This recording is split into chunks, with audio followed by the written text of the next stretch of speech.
Hi.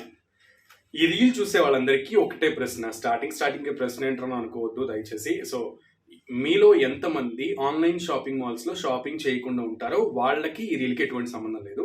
Shopping చేసే వాళ్ళకే ఈ రీల్తో సంబంధం అనమాట. సో అది కూడా ఏంటంటే, సో మీరు ఆన్లైన్ షాపింగ్ యాప్స్లో షాప్ చేస్తున్న వాళ్ళైతే ఖచ్చితంగా టక హోమ్ డెలివరీ అనగానే కొట్టేస్తాం. మన అడ్రస్ డీటెయిల్స్ అన్ని ఇచ్చేస్తాం. వాళ్ళకి హోమ్ డెలివరీకి వచ్చేస్తే బాక్సులుగా పంపించేస్తాడు వాడు. సో మనం ఆర్డర్ చేసిన మెటీరియల్ని తీసేసుకుంటాం, బాక్సుల్ని బయటపడేస్తాం.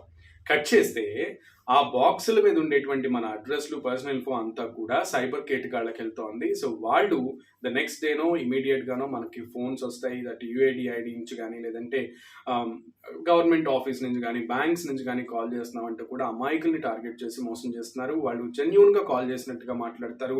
మన పేరు చెప్తారు, మన ఊరు చెప్తారు, మన అడ్రస్ చెప్తారు, మెయిల్ ఐడి, ఫోన్ నెంబర్ అన్నీ కరెక్ట్గా చెప్తారు.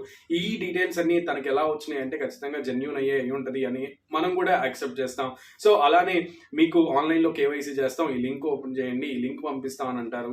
సో అంత జెన్యూన్గా మనం నమ్మాం కాబట్టి ఆ లింక్ ఓపెన్ చేస్తాం, మటాష్.